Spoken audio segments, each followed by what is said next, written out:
All right, this is part 2 of a 2-part episode. So if you didn't listen to the first part, then it's worth going back and listen to that first, because that'll give you a bit more context on like the history of Lithuanian food and that sort of stuff. If not, you can listen to this episode anyway, because we're just talking about some different dishes, but some things might not quite make sense. Welcome to The Dish, the culinary travel podcast focusing on the stories behind world-famous foods. We are your hosts, Tomo and Megsy from foodfuntravel.com. Join us for tasty histories, destination food guides, and more.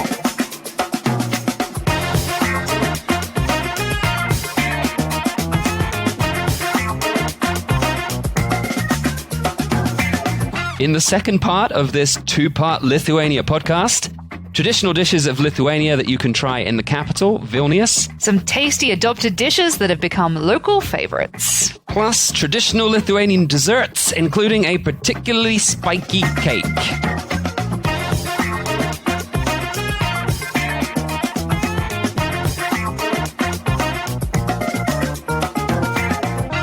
Hello, everybody. Welcome to another episode of The Dish. Yes, we are back with part 2 of our Lithuania podcast series. Ready to talk more potatoes, I'm guessing? No, last episode was the potato episode. Oh, so we're done with potatoes. This episode, well, there's still some potatoes because it's Lithuania, but that's what I thought. There's not a lot of potatoes in this. It's not potato heavy like last time, which was just, so heavy. Little bitty potatoes. That's Irish. Yeah, but Irish I mean, potatoes. it's a ancient potato quote. Is it? Yes. Ancient. Yeah. Even though potatoes didn't come to Europe until like the 16th century. Yeah, but people have been saying fiddle-dee potatoes, but no one knew what the meaning was until a potato turned up and they're like, oh, now that makes sense. Oh, is that how history works? Yeah. I mean, I know the first time I saw a potato, I was like, fiddle-dee. I get it now.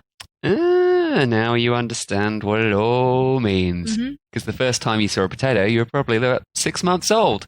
And you seem to remember that exact time and having those thoughts. That's quite impressive. Yeah, brilliant memory here. Very impressive. Yes, in the last episode, we talked about the history of Lithuanian food and Lithuania in general.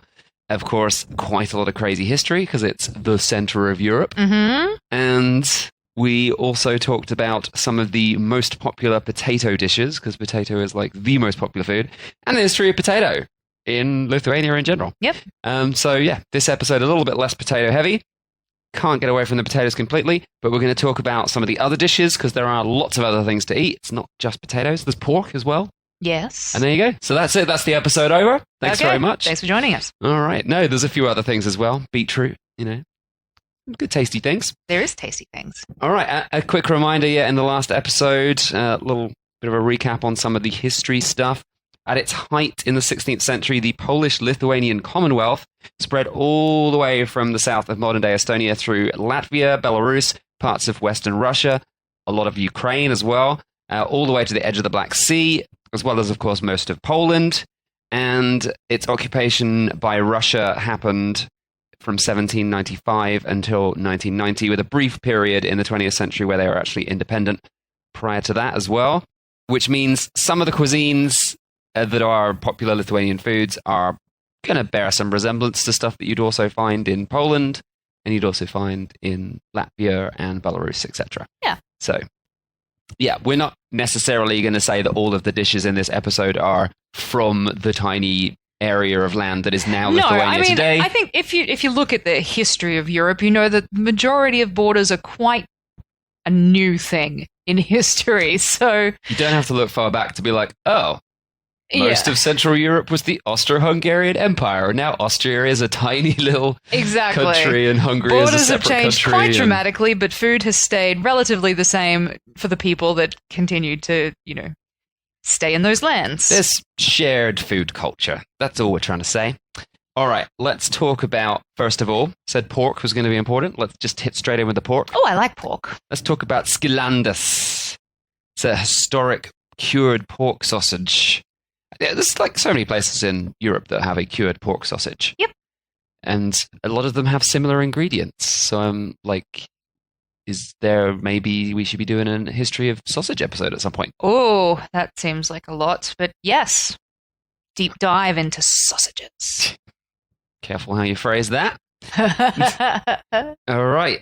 Yes, this is a classic cold smoked cured sausage from at least since the 16th century, but probably before that. Or it'd be interesting to know if sausages didn't turn up until the 16th century. Because, yeah, they were definitely being made in other places before that, and probably in Lithuania too. Scalandus TSG, and I don't know what the TSG stands for, but I apparently that's the Tasty code words. stuff, guys. Yeah, tasty sausage, guys. Uh-huh. As of January 2010, this is now a PDO product, so it's a protected designation of origin product. Protected by the EU, it has to be made in Lithuania from Lithuanian produce. It's a mix of pork and beef with lard, salt, pepper, and garlic. Sometimes they add allspice. It's an unusual one for a sausage. That is. I don't always add it, though, apparently. The meat and spices are mixed at a temperature of no more than 4 degrees, so they have to keep it in a cold Quite mix. chilled, yeah. Well, yeah. You don't want your sausage to go off, do you? Your meat is going to go off. Yeah, but 4 degrees is very chilled. That's refrigerated temperature. Yeah. Yeah, so the meat's going to keep nice and fresh. And then it's encased, of course, in natural sausage casing, either from pork or beef. It's then cold smoked for anything from 2 to 15 days at a temperature between 18 and 13 degrees Celsius before being air dried at room temperature, which has to be less than 18 degrees C for at least 30 days. So there you go. There's a whole bunch of technical stuff. There you go. Go make yourself some sausage. We've just given you all the know-how. Yeah, that's all you need to know. Easy peasy. You know the ingredients, you know the temperatures. Done and done. Traditionally, this process begun, as with everywhere around Europe, with the pig slaughter at the start of winter. Everyone then preserves all the meat products, makes sausages, etc. That is like a common thing in the olden days. Yep. And the curing process and eventual storing of the scalandus meant that it could stay as an edible product that people could keep quite easily until the late summer. So like all the way from as soon as it had finished curing, sort of around New Year's sort of time, just keep going for 6 months or more until they get to the harvest when they're harvesting all the hay and that sort of like rye bread and all those other sort of summer harvest wheat, that sort of thing. So then they have other food to eat. So, they got it all sorted out. They got it smarted up, getting it done. They knew what they were doing. Yeah, exactly. And this sausage, and I guess this is another tradition that sort of fits with the rest of Europe. It's sort of considered as something you could give to honored guests, because it's probably for anyone who's living a subsistence lifestyle. The sausage is probably one of the most valued I think any sort products. of meat product would be quite an honored gift to give to someone. Exactly. And the tradition is maintained today in that you can go and buy this EU-certified traditional sausage and you can save it for some special friends, bring it home and share it out. There you go. It comes in a variety of different shapes, from long tubes made like about 4 inches wide to just these crazy like football-sized tear-shaped things that you see hanging around in all the markets. Yeah. Yeah, they were giant. Yeah, so I was surprised by that. I assumed that most sausages are going to be tube sort of shape or flat tubes, but these literally look like tear-shaped rugby balls or American footballs. So that was quite strange. Hadn't seen a lot of those around Europe before. And they got to take forever to cure on the inside. Yeah, you would think so. Different amounts of lard are included, so you can have a fatty sausage or a lean sausage, because of course lard is essential. Because everyone was concerned about their calorie intake back in the day.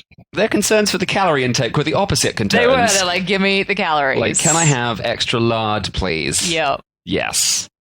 Plus, the lard's cheaper, so that's a good way to make yourself some cheaper bread.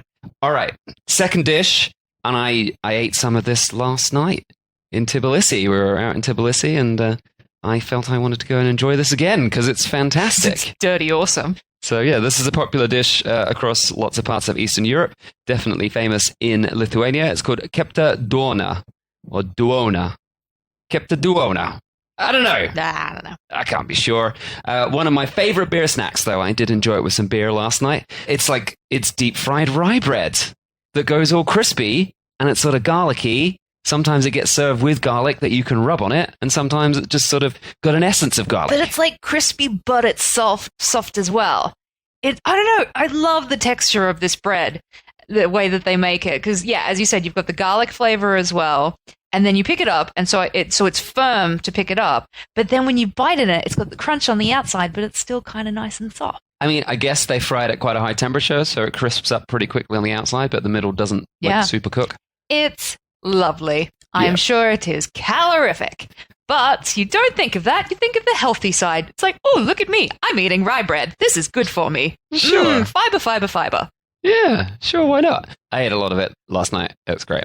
Might be served with a dairy-based dip on the side. It depends what sort of area you're from. The one that we had in Vilnius, the capital of Lithuania, was just served with garlic, raw garlic that you rubbed on the bread. And that was also very awesome. Mm-hmm.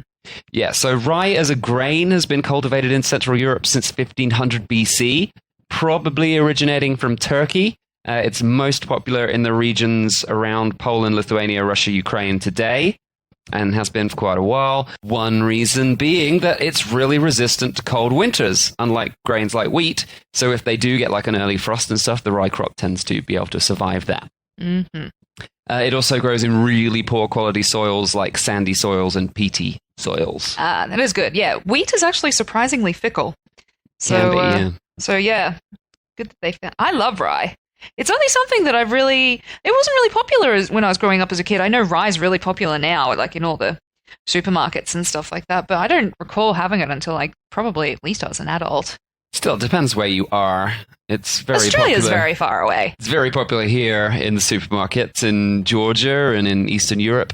I don't know if in England, if I've really seen a lot of rye bread. It's more still of a bit of an artisanal bread. It's not grown so much in England, so I am not aware of this bread being widely available. Like you can find it in most supermarkets, but... So if you don't know what we're talking about when we mention the rye bread, we're talking about like the really, really dark brown bread that you might have seen. It's almost black. Yeah, as Tomo just said, like you might see it in like an artisanal bakery or something, and it'll be almost black, like dark brown bread. Yeah, dense. Dense bread, and it's delicious. No, I love it and could have it whether it's deep fried or not. I would still eat it. Oh yeah. Dip it in some stuff. Maybe not for sandwiches. Put some Vegemite on it? No, never put Vegemite on it. Good for Vegemite. No, that's a gross thing to say, and you should never say that again. Apparently, it also naturally battles weeds, and so you don't need so many chemicals and herbicides and things to protect it when it's growing. Love it. So yeah, it's all around pretty good. Of course, that makes it a very good crop for Lithuania. Possibly all the way back to the Bronze Age. So although the grain may have originated in Turkey, they might have already transported it up and started growing it there back in the Bronze Age. And today, super popular. You find it in every supermarket. It's probably more popular than wheat bread in Lithuania. Definitely. At least that's how it felt when you went to supermarkets and markets, especially local markets. There was like a guy that would be just selling all these different types of rye bread. All right, let's talk about another dish that you have to eat. Salty barshal, which I've definitely pronounced wrong. Yeah, it sounds like you absolutely decimated that. Let me try this again. Shultai burshai. That sounds better. Shultai burshai. This one, I actually got the phonetic pronunciation for. Okay. So hopefully I'm a bit closer on this one. This one actually managed to find that. So that helps. This is Lithuanian borscht.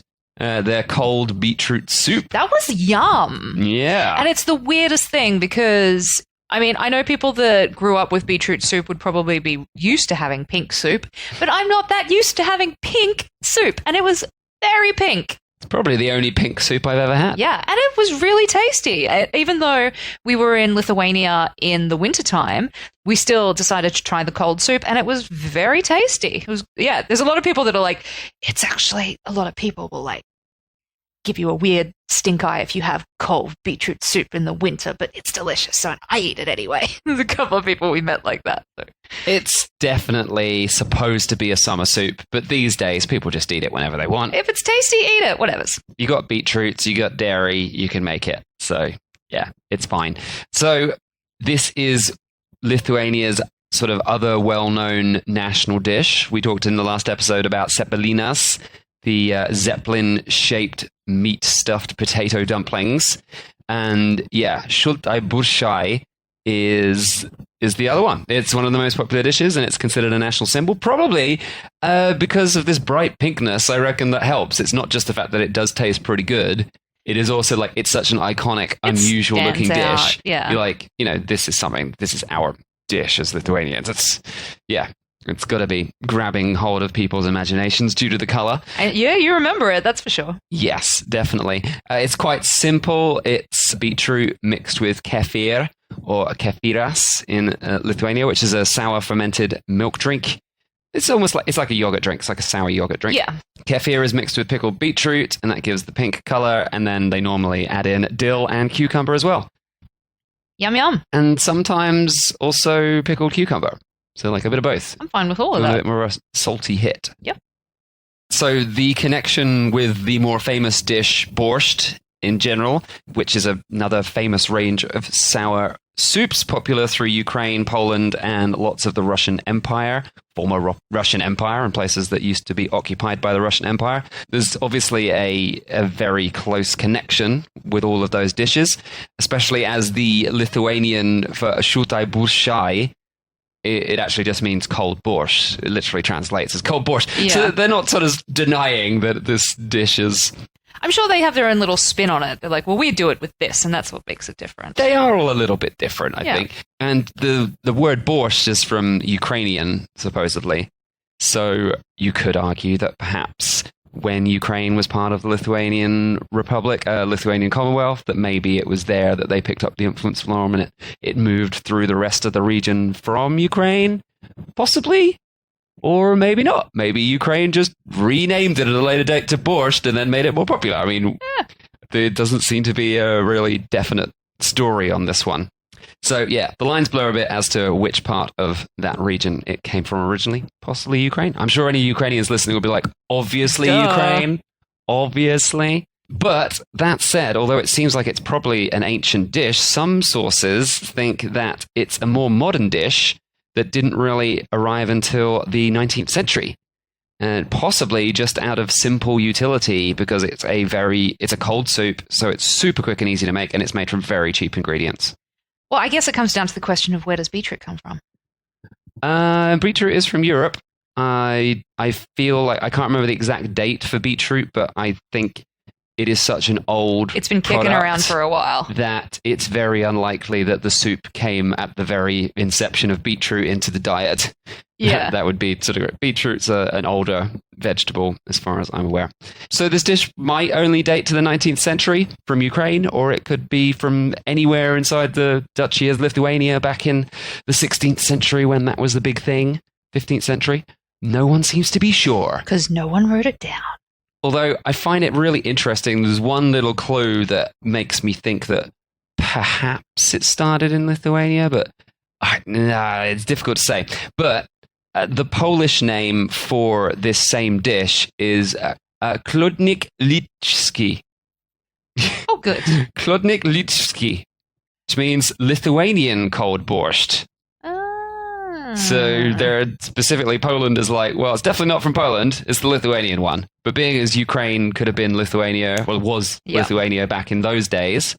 But that would also suggest that if this dish came from Lithuania, it came from Lithuania at a point before Ukraine separated from the Lithuanian Commonwealth and before 1795 when Russia took over. Okay, this is all getting too complicated. It's a bit of a... beetroot soup. It's yum. Go try it. Yeah. Yeah. It's a very refreshing, slightly sour soup. You'll find it on menus all over Vilnius. As we said, even in winter, they are still serving it up because it looks cool and people want to Instagram it. It is a good Instagram shot, for sure. Now, as I said earlier, we can't get away from potatoes. So even when you order this soup, you get potatoes on the side. Yeah. That's what it is. Probably some boiled potatoes. Should also, we're not going to do a big old list of different sort of soups because you can just go to the article, foodfuntravel.com/Lithuania podcast if you want to find out about some of the other soups. But definitely look out for some of the hot soups as well. There is a hot borscht, hot beetroot soup, sauerkraut soup I quite liked as well, and lots of wild mushroom soups. I liked the wild mushroom soups. You can even get them in a bread bowl, in a rye bread bowl. Yep. Which is nice. All right down my alley, that sort of stuff. Yum. Yeah, we mentioned that there was lots of wild mushrooms going on in the last episode, and the wild mushroom soup is definitely one to try.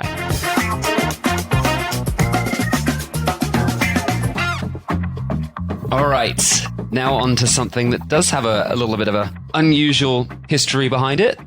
It's weird that some dishes, they seem to write stuff down about them, and other dishes, they just don't bother. Yeah. It's always strange. Well, usually it's the ones that are like the commoner dishes don't get written down about, but something that was like involved with royalty at some point usually gets mentioned. Things like that seem to happen. So this one, we're going to talk about kibinai. Many countries in Europe have like a traditional savory pie, like a pastry stuffed with meat or some other fillings. Lithuania, of course, is no exception in that tradition, but the way that they ended up with these meat pies was quite different from a lot of other people. So essentially, in the late 14th century, sometime around 1397, so quite specific, the Grand Duke Vytautas... Told ya, royalty. Grand Duke, yeah. He led a bunch of troops into the Crimea, which is the peninsula on the north coast of the Black Sea, the little sticky out bit that sort of disagreed between Ukraine and Russia these days. Yeah.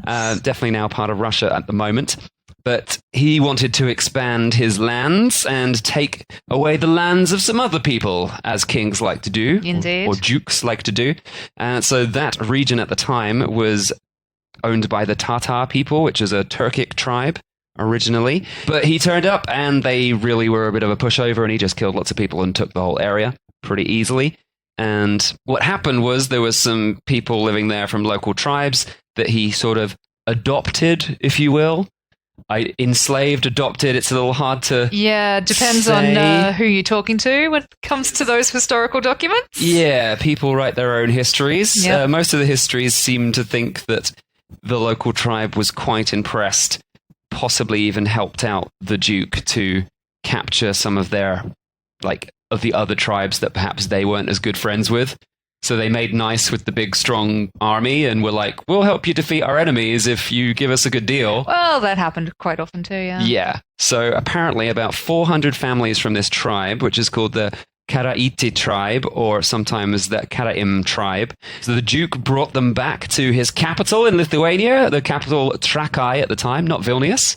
Different place. It's like this. It's like a lake capital. It's like an island in the middle of the lake that sort of connects to one little bit of land, and then there's another group of islands, and there's a massive castle. Yeah, you can do a day trip out there from Vilnius. Apparently, it's very lovely. We didn't have time, but if you want to do a day trip, go to the old capital. Big old castle on the lake on a little island about 20 kilometers west of Vilnius, so definitely a good day trip.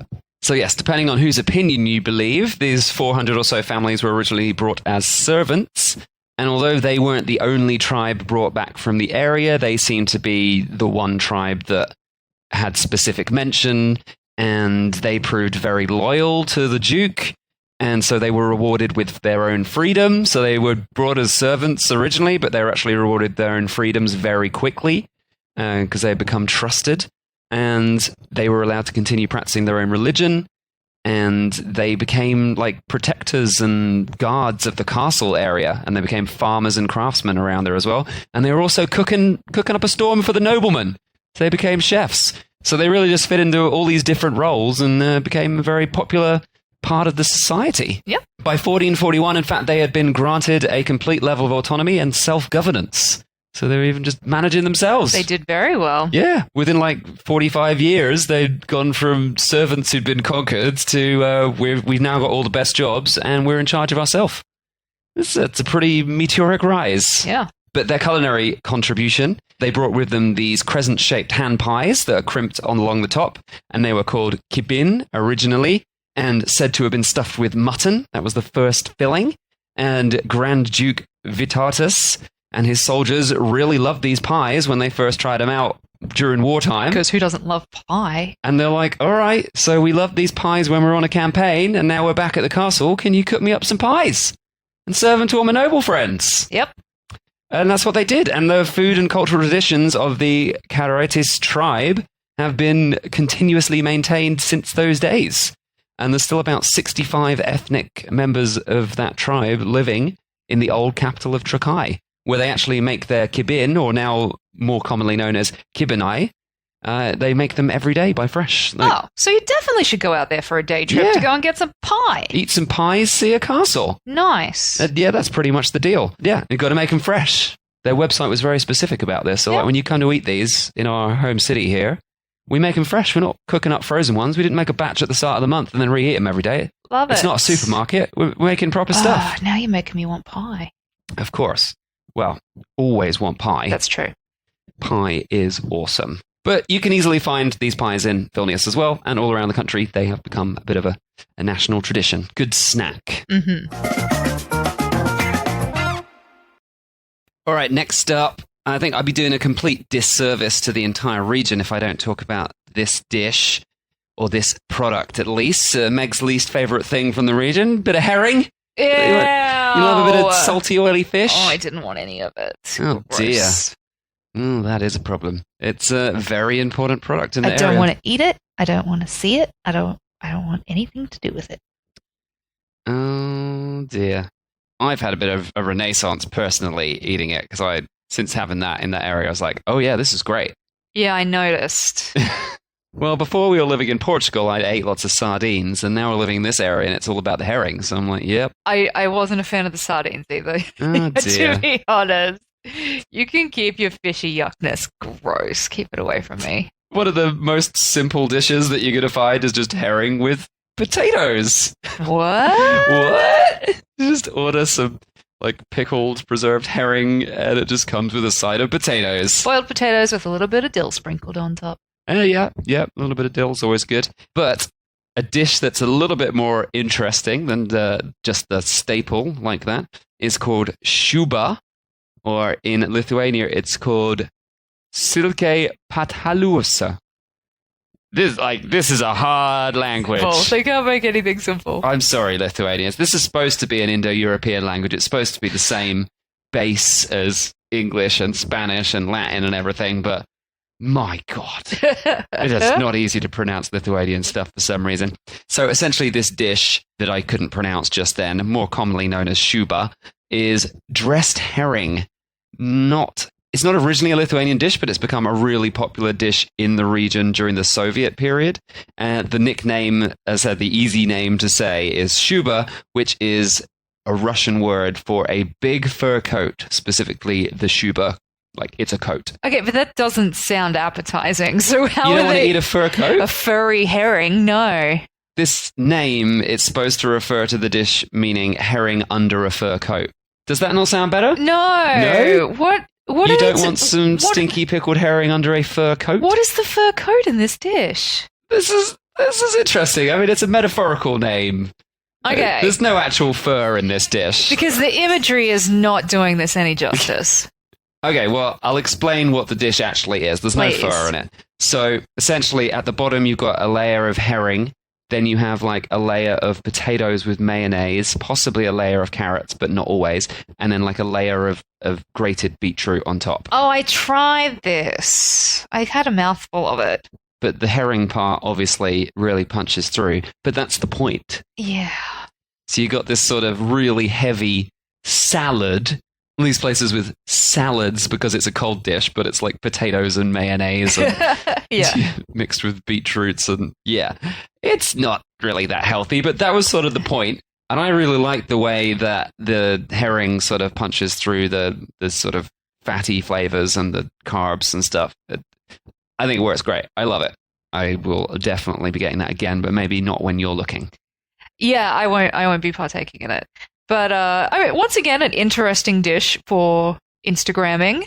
Oh yeah, it's crazy pretty. Yeah. Because it's got that massive purple layer on top. Yeah. And then it's got an orange layer underneath sometimes. It's crazy colourful. But I think from everyone I saw trying it, you definitely need to try and get all of the layers in one mouthful to make the whole thing really pop.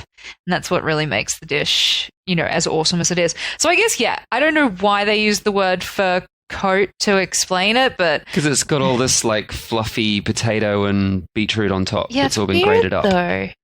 I don't You think they would know. go for a term referring to layers or something? But Well, dressed, that is I a can layer. see. It is a layer. Dressed, well, okay, I understand.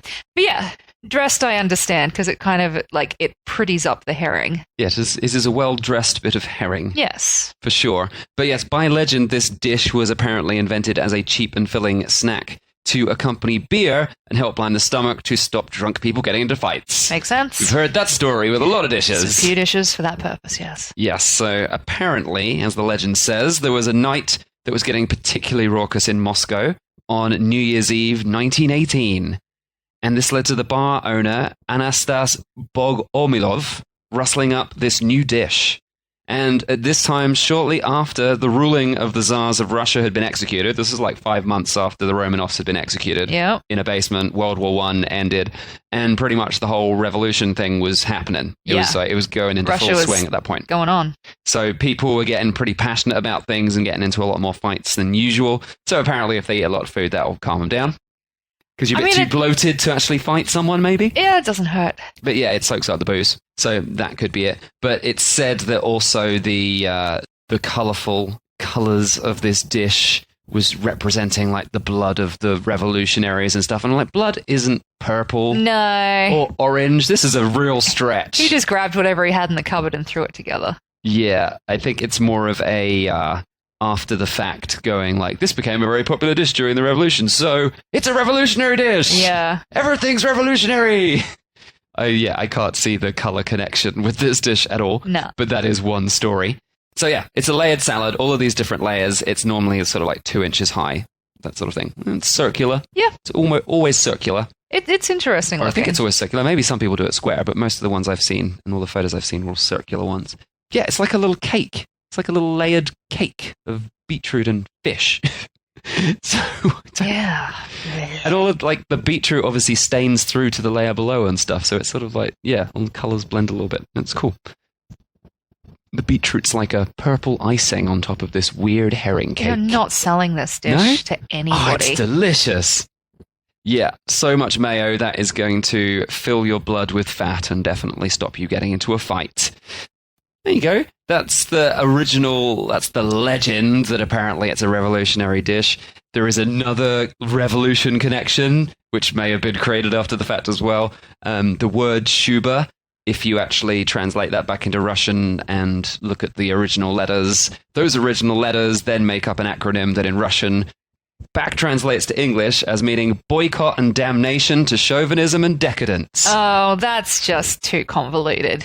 No, I mean, apparently Schuber, whatever those letters translate as. But the fact that it, the whole, translated to this and then change into English, but then shift this around and hop on one leg and drink 3 liters of beer and then say it again. And then that's how it came about. Supposedly this was an actual revolutionary saying. Yeah. But whether it had any connection to the dish, who knows? Yeah. Did it have a connection to the fur coat?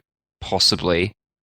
I think it could also, it's connected with the idea that the coat is ridiculously over the top, like a big, massive, expensive fur coat. Yeah. So it's what rich people could afford. I mean, that was the problem. Yeah, the whole revolution was that everybody in Russia was starving. Yeah. So, it was down to, taking down the upper classes. Yeah, exactly. So that could be what's going on. It's probably got no actual connection to the dish at all. One other couple of historians from Russia, Olga and Pavel Shudkin, they suggested that this sort of stacked salad really didn't become popular until the 1960s, and all of these other stories were just made up to create this wonderful legend. Quite a time difference. I would believe the 60s because there was a lot of really weird stacked dishes coming out. If you look at a cookbook from the 60s, they are doing some gross stacked stuff. I would believe it from the 60s for sure. It seems more likely with the evolution of food. Jell-O. They would do jelly, savory jellies. Everything was gelatinized. Ugh. 60s was weird. It would have been quite interesting that some random bar owner on New Year's Eve of all times went and created this very over-the-top fancy dish when all he really wanted to do was to make sure the drunk people ate a lot of food. Yeah, he would have just thrown some potatoes at them. Just give them potatoes. Give them potatoes. Yeah, exactly. So anyway, once again, potatoes slipped into another dish. Because it's not a potato dish, but it does have quite a lot of potatoes in it. Before we move on to drinks and desserts, I want to do a quick mention of one other little dish that it doesn't have a lot of history to it, but this was something that I really loved when we were there. This one's called kastinis. It's an ethnic food from the Žemaitijos region, central Lithuania, and I love this a lot. It's sour cream butter. That's all it is. And I just loved it. How you make this is you blend butter and sour cream together over a warm water bath, and that's it. You just let them melt together. Yep. And then you put them back in the fridge or in the cold outside, and they recongeal into this amazing buttery cream. Bada boom. Oh, yeah. Sometimes you might add garlic, sometimes mint, allspice, or caraway seeds. Definitely some extra salt's going to make it tasty. But yeah, then it just becomes this very spreadable butter because it's mixed with all this sour cream. It's like a somewhere in between. Have they specified how much percentage of fat should be in the sour cream to make it as tasty as you enjoy it? I guess that's up to your own decision. Because one thing I didn't realize until actually traveling around, especially like Eastern Europe or just Europe in general, because growing up in Australia, I mean, especially like being a kid in the 90s, everything like that whole fat-free sort of craze came through. So everything like sour cream, everything is like 0%, 1%, 2%, that sort of thing. And then you hit Europe and you've got sour creams and yogurts and stuff like that that are like 12, 15, 20%, 25% fat. Like, fat! Like, I'd never seen anything like it in my life. It's insane. And it's incredibly good. I mean, this is why dairy in Europe is just insanely good. Yeah, forget about health. Let's just get that fat. Get it on. Yeah, 35% sour cream and stuff. Well, the thing why it was fine in Europe, because back in the day, even still today, they wanted as many calories as possible. They wanted as many calories, and everyone walked everywhere anyway, so they weren't fat schlubs like we are today. So they could have. Maybe they were starving. So, they just wanted to eat really fatty things and get calories where they could. So a little bit different. So, you get a sour cream that's got a high percentage of fat, mix it with butter, that I'm quite certain has a high percentage of fat, put those two together, you can't go wrong. No, it's awesome. Unless you have a cholesterol problem, then you're certainly going very wrong. We don't recommend anything on this show to cholesterol high people, I don't think. No. Listen, don't touch anyone with cholesterol problems. Just have the herring, but don't have the potatoes and mayonnaise on top. That's one option. So I love this stuff because it's very spreadable because it's been very thinned down with the sour cream, but it's still like it is like a thin butter. Yeah. Yeah. So it's not like a sour cream. It's not milky in any way like that. But of course, because it's Lithuania, although you could smear it on some rye bread, you don't normally do that. You get it served with potatoes. Well, duh. So you smear it on some potatoes for your little appetizer. Because it's going to taste better. Awesome. Yeah. So who needs bread? Just get served some roast potatoes and smear buttery sour cream on top of them. There's another topping that you will find on top of this castinis, though, as well.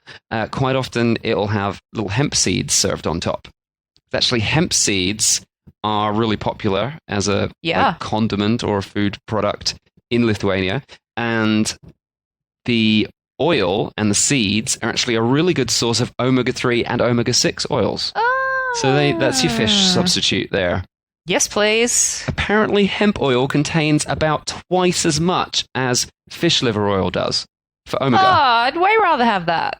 So, that's crazy. I had no idea because, of course, it's all been demonized due to anti-drug laws. And, of course, this stuff is not a drug in any way. It's a food. No, it doesn't have the THC in it at all. Yeah, there's no drug in it. And actually, it's very, very good for you. And this helps against sunlight deficiency and depression. So, not surprisingly, that's a really good natural solution in Lithuania where winters are cold and long. Yeah, peasants have been growing hemp for food for many generations, long before potatoes actually became popular. And in the 19th century, as we discussed in the last episode, whether they had any illicit enjoyment of the rest of the bush and what it produces, I don't know. But roasted hemp seeds, they've made it into beer.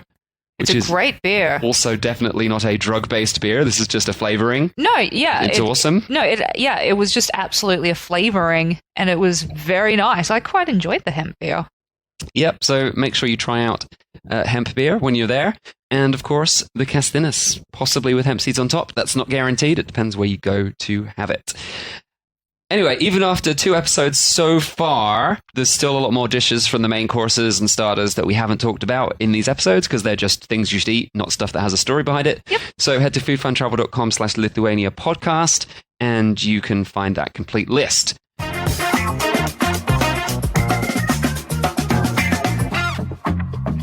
But, all right, let's talk dessert. And let's talk Lithuanians' national dessert. All right. This is called sakotis, and it is Lithuanian tree cake. And the word sakotis specifically means branched in Lithuania. And there's actually another name for this dish you'll see used some of the time, ragulis, which means spiked. So hopefully this gives you an idea. It is a strangely tree-shaped spiky cake. Think of it as like a miniature Christmas tree that's yellow. And a cake. Yeah, it's a cake tree. Yeah. There you go. Cake Christmas tree. The cake's traditionally made by slowly pouring batter, which has been made from butter, eggs, flour, sugar, and cream, onto a thick cylindrical spit, roasted in front of an open fire. So it's like a horizontal rotisserie cake, basically.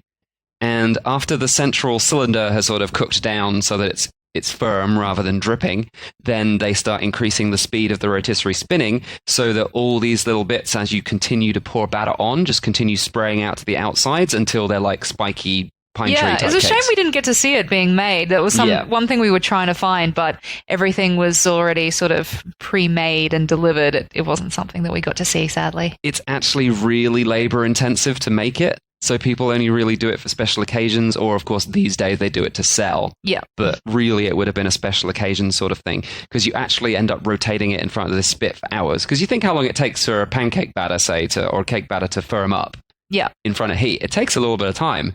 So this is like hours and hours of spinning this thing to eventually then make the spikes on the outside.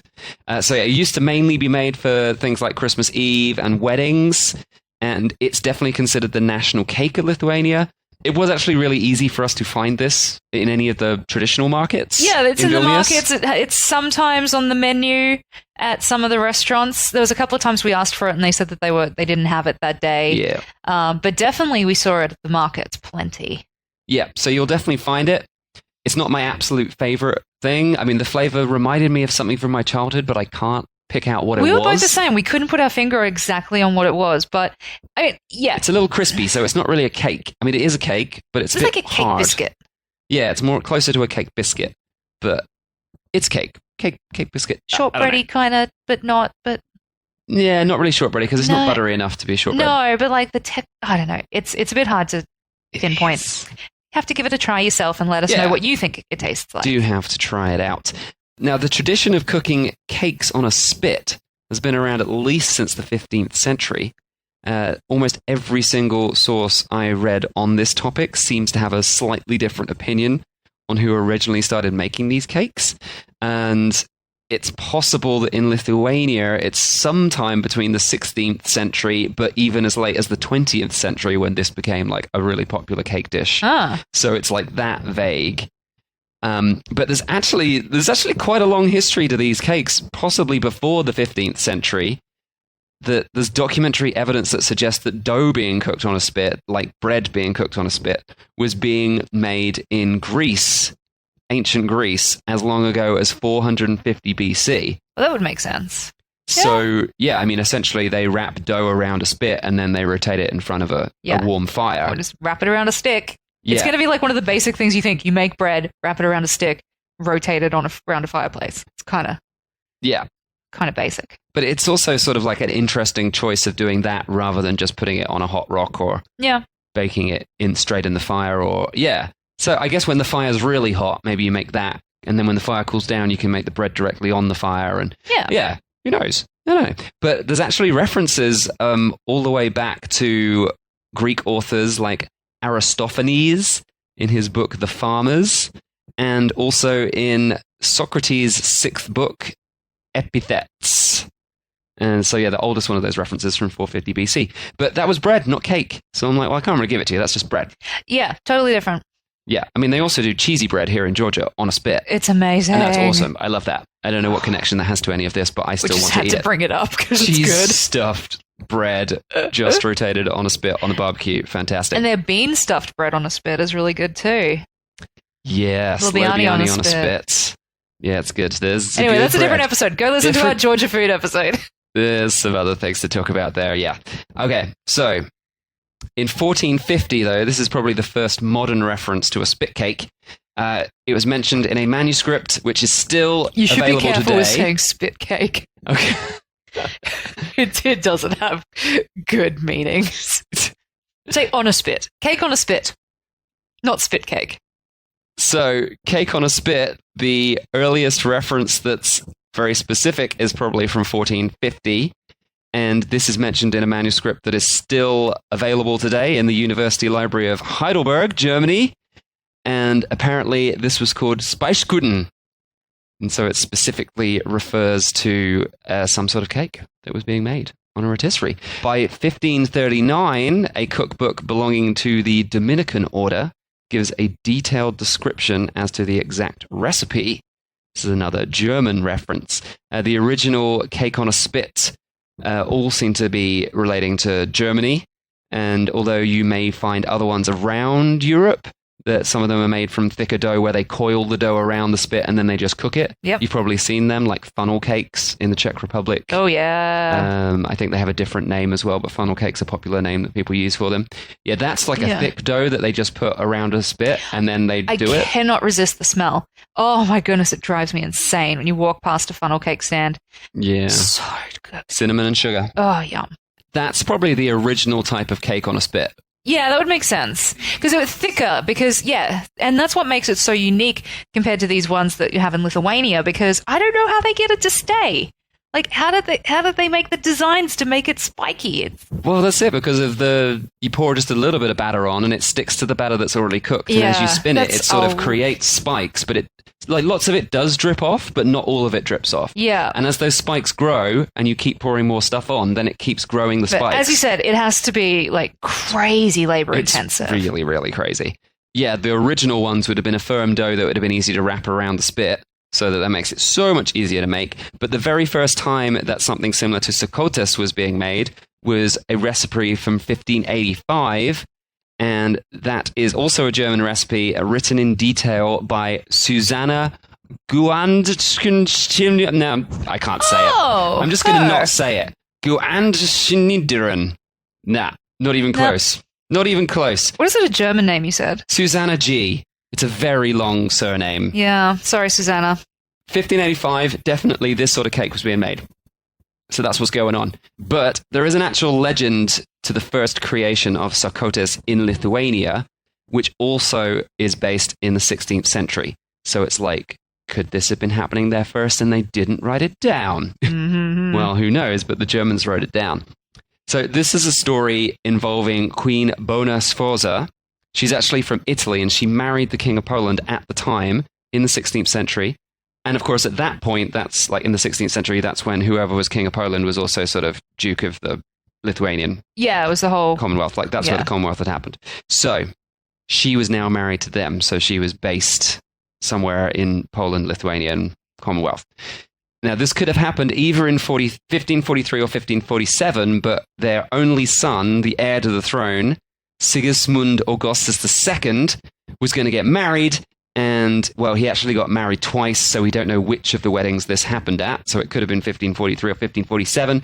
But Queen Bona Sforza ordered the chefs to create a new cake worthy of a royal wedding. As they do. As they do. And apparently, they went, well, let's take the spit cake idea, but let's spin it a bit faster so that the big branches form. And that was it. Spit cake.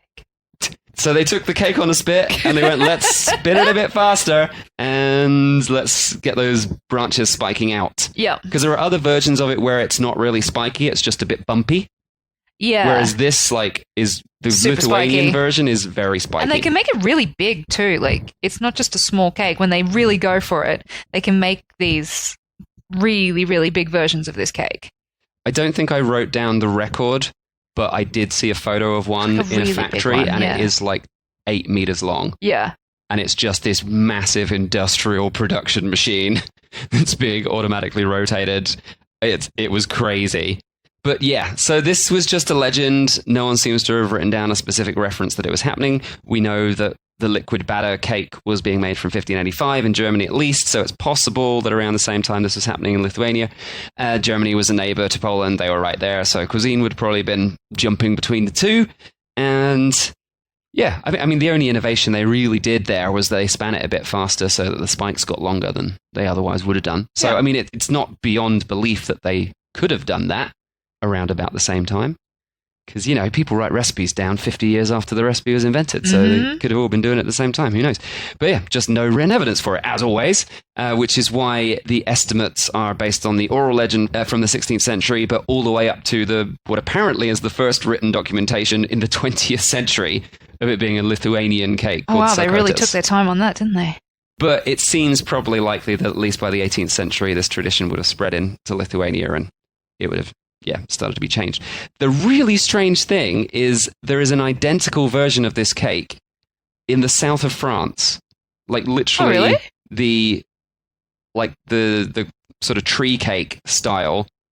All of the other ones that you see, like there's one in Austria as well, that's not spiky. That's one of the ones that's a bit bumpy. Yeah. But the one in the south of France is much closer to the Lithuanian one, but it's like they've completely separated because like these areas are nowhere near each other. But if you read up on a bit of history from the area, you'll know that Napoleon actually stayed in Vilnius, and when he went on his campaign against Russia, which failed, and then on the way back in 1812, he stayed there again. And it's believed that possibly the reason it's a massive dish in the south of France is that Napoleon brought it back because they were eating it in Lithuania. That would make sense. So that would sort of support the idea that at least because they were in Lithuania for a bit hanging out. Yeah, I mean months though rather than years. But yeah, they were there for a little while. Yeah, I mean, but like possible. they just didn't pass through for a couple of days. They like had time to eat the food and. I mean, it's possible either way that this just spread from Germany to the south of France and then they randomly adapted the recipe to be very similar to the Lithuanian one independently. Because, I mean, it's not that much of a big adaptation to just spin it faster or whatever. No, it's just someone like either stuffs it up and goes, oh, crap, I spun it too fast. And then they're like, oh, actually, that looks cool. Sort of cool. Or it's someone going, let's just give this a try and see what happens. So, yeah, there's no real evidence of it, but there's a possible connection with Napoleon. That could fit. Maybe not. Maybe it was independent. Nah, let's not give it to Napoleon. He's already got enough stuff. Okay, sure. Napoleon did nothing!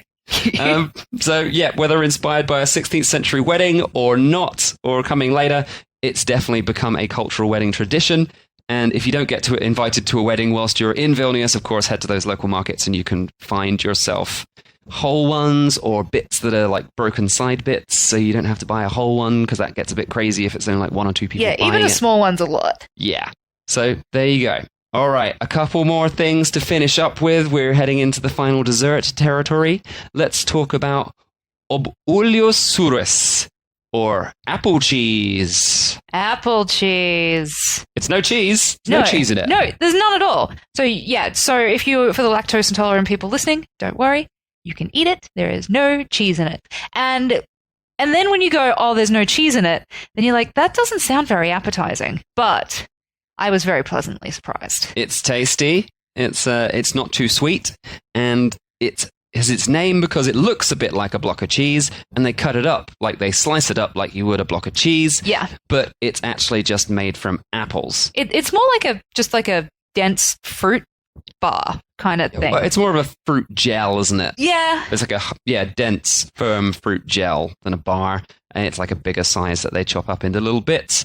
It's apples, sugar, and cinnamon boiled together to make a mush, and then the liquid is squeezed out with a muslin cloth, and then once it has got all of that liquid out, it is left to dry for like 30 days or so, maybe a little more, until it goes into this firm sort of brown, appley sweet block. It kind of reminds me of like baby treats. Oh, yeah. Yeah, like that sort of stuff. It's delicious. I really enjoy it. Yeah, it would have been the perfect way to make the apple harvest keep over the months when the apples were going to go off. You just turn it into this, and then you got lots of instant calories right there. It's estimated the practice is about 100 years old, or possibly longer. If so, it probably would have been made with honey before sugar turned up, if it was being made before. I can't get any definite estimates on when they started making this. But like most traditional food, this product is also popular in other countries like Poland, Belarus, anywhere that was within the Lithuanian borders and close to Lithuania. Yeah. And finally, the oldest dessert in Lithuania, or at least people believe it is, final mention for cucumber with honey. What? Yeah, back in the day, it's freshness and sweetness together. No, I mean, it makes sense. It's like having apple slices with honey or with peanut butter or something like that. It's that sort of thing. But well, cucumber used to be considered a fruit, and I think technically it is still a fruit. Yeah, it's the whole seeds thing. Yeah, but it's become a salad vegetable type thing. Was it vegetables don't have seeds? Fruits have seeds. Supposedly so. So tomato and cucumber would be fruits. Yeah. Yeah, obviously such a simple dessert. Cucumbers would be readily available to people of all income levels. And forest honey was also amazingly important. Honey is a very important part of the culture there, and it still is today. Sugar is cheaper, so they used sugar to make stuff now, but honey was always a very, very important product. Yeah. And let's be honest, honey's just better. Always will be. Yeah, honey's awesome. Yay, bees! Go bees! Go do something nice for the bees today. Yeah, well, unfortunately, the poor bees didn't have a great time of it once the Soviets turned up because they wanted to mass produce everything as much as possible. So they were like, let's firstly deforest half of Lithuania to use the trees to build things. And then, once we've destroyed half the honey industry, let's just use sugar for everything because that's cheaper and quicker production. Everyone go out and plant a tree and do something nice for the bees today. Yeah, exactly. So, honey was a traditional part of the drinking culture as well, because mead is one of the old drinks that they would have there. So, honey-based alcohol. And that's another thing that then turned into just modern beer and using sugars to make beers rather than using honey. Not nearly because as that good. was a cheap way for them to make beer in a mass production sort of sense. So, yeah, sort of sad. I'm actually going to do another episode on Lithuanian beer and drinks separately because actually it's really interesting. We didn't realize going into Lithuania that they actually have this really old tradition of making beer, and it's very specific to Lithuania. So we actually have an article out already that you can go and check out, but we have to record the podcast still. Yes, we've got an article on the actual craft beer bars and everywhere we went to, but I haven't gone into depth on the specific types of beer. But you can head to foodfuntravel.com/Lithuania beer, and that'll tell you about the craft beer places you can visit in Vilnius. And I'm going to get on top of getting a full thing together because most people obviously know Germany, Belgium, England, maybe Czech Republic, like famous beer countries. Yeah, definitely. But the beer in Lithuania is made in a style that has been classified as different from those beer styles. It is not it doesn't necessarily derive from those beer styles, so it is a completely unique beer. They even have types of yeast that are completely unique and have never been used in beers in other countries. Like they found these specific yeasts that they're still using in the farmhouse breweries there. Super crazy. And let's be honest, they have a beer god from the pagan times, and there is still pagans that live in Lithuania, and in Vilnius you can go and visit the little altar to the beer god, and there is a candle in it, like a eternal flame in it that is always lit, and nobody knows who tends to it. Nobody knows in town. Obviously, the person who tends to it does, but it's like top super secret who this person is who tends to this eternal flame, and it's always lit. They come in secret when no one's looking, and they make sure there's topped up with fuel or whatever. It's pretty cool. Wax. Yeah. So they're keeping the eternal flame lit for Lithuanian beer, and certainly going to be an interesting topic to look at some of the crazy world of beer, and maybe just a general history of beer. Yeah. That could be a big episode, so that might be coming at some point. Deep dive 5-parter, history of beer. Yeah. So definitely make sure you hold on for that one. We'll get back to you with another episode about Lithuanian beer at some point. But for this episode, that's it. Thanks for joining us for part 2 of Lithuanian food. That's a lot of food. It's a lot of food, but I think it's really good to know if you're planning a trip to Lithuania, it can be really daunting about what to eat. So we've broken it all down for you. You can have, a bit of an idea of what to try, what's more local than other things. Because as we said, there's definitely a lot of crossover from other, regional cultures and stuff like that. So this is sort of a bit more of the real authentic Lithuanian taste that you'll get if you happen to visit Lithuania anytime in the near future. Yes, so do head to foodfuntravel.com/Lithuania podcast. And you can find more information on other dishes we didn't mention, plus some photos of everything. So you can see what this stuff looks like. That'll get your taste buds tingling. Herring under a fur coat. What does it look like? Got a photo of it. It's tastier looking thing. Go see. I think it looks cool. It's colourful.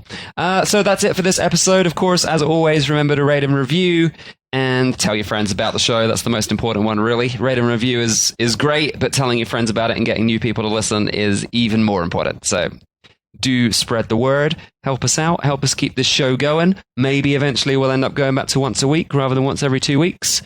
Could happen. Could happen. Could happen. But yeah, that's it from us. We'll see you next time on another episode of The Dish. Thanks for listening to The Dish. Don't forget to subscribe and keep this podcast on the air by giving us a 5-star review on your preferred podcast app or channel. Also, come join our foodie community on Facebook in the Food Worth Travelling For Facebook group. Catch you next time.